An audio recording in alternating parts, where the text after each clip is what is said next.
नमस्कार, HP live की ये विशेष बुलेटिन में आपका स्वागत है। फिर एक बार चर्चा करेंगे दांतों के ख्यालों पर।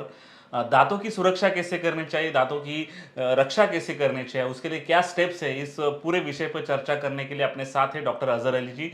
डॉक्टर नमस्कार, इस चर्चा में आपका। नमस्कार सर। दांतों की सुरक्षा हर एक जन करता है, लेकिन कोई लेट करता है तो फिर एक वक्त निकल जाता है। तो कौन से स्टेज पे दांतों की सुरक्षा करनी चाहिए और कहाँ से शुरुआत करनी चाहिए, इस बारे में जानकारी दीजिए। हाँ, देखिए सर, सबसे इम्पोर्टेंट ये है कि अभी के टाइम पे लोगों का क्या सोचना है कि जब तक मेरा दांत दुखेगा नहीं या पेन नहीं होगा तो मतलब मेरा दांत हेल्दी है। ओके। जो ये मतलब लोगों का जो कॉन्सेप्ट है, ये मिथ है, ये बिल्कुल गलत है।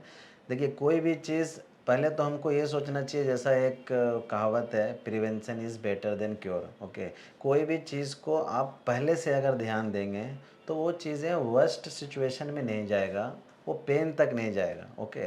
अब इससे हम कैसे बचें? इसके लिए ये है कि आप अपने दांतों का रेगुलर बेस पे, जैसे आप अपने ब्लड टेस्ट वगैरह कराते हैं, हेल्थ चेकअप कराते हैं, फिजिशियन के पास जाते हैं, उस तरह से अपने दांत को भी इम्पोर्टेंस देना चाहिए। और रेगुलर कम से कम 6 महीने में एक इंसान को जाकर के आसपास में कहीं भी स्टार्टिंग का जो डेंटिस्ट। रेगुलर चेकअप है उसमें क्या करना चाहिए?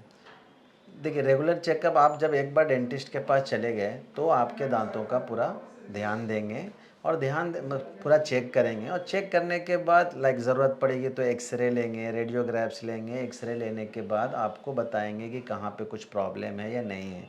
अगर नहीं है तो बहुत अच्छी बात है। अगर कुछ ऐसा छोटी मोटे प्रॉब्लम दिख रहे हैं जो बेसिकली कैविटीज़ होते हैं, लोगों के स्टेन्स, कैलकुलर, प्लास, जो गंदगी होती है, अगर वो हम क्लीनिंग करा लें और जहाँ कैविटी दिख रहा है वहाँ फिलिंग करा लें सर, तो। इसमें कुछ एज क्राइटेरिया है कि ये एज में करना चाहिए और किसने प्रायोरिटी देना चाहिए? नहीं सर, मेरे हिसाब से तो मुझे ऐसा लगता है बच्चे का अगर एक बार दांत पूरे इरप्ट हो गया, आई मीन दूध के दांत आ गए, तब से रेगुलर उनका चेकअप होना ही चाहिए। एवरी 6 मंथ तो एटलीस्ट होना चाहिए, साल में 2 बार होना ही होना चाहिए।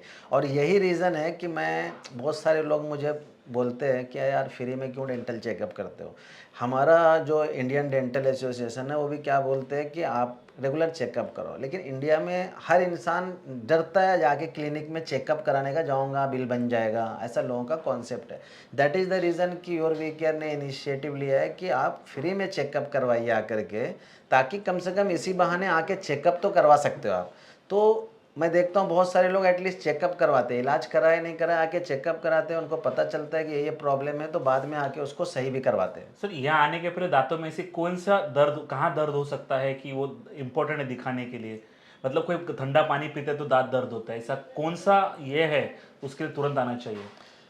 देखिए, अगर आपके दांतों में सेंसिटिविटी हो रहा है, जिसको झंझनाहट बोलते हैं, या ठंडा पानी लग रहा है, गर्म पानी लग रहा है, कुछ मीठा खा रहे हैं तो तकलीफ़ हो रहा है, खट्टापना लग रहा है, तो या फिर आपके गालों में तीखा लग रहा है, मिर्ची खा रहे, कुछ भी खा रहे हैं तो आपको तीखा लग रहा है, मतलब कि देयर इज़ इंडिकेशन कि कुछ ना कुछ तो प्रॉब्लम है। उसके लिए फटाफट डेंटिस्ट के पास जाना चाहिए और चेकअप कराना ही चाहिए।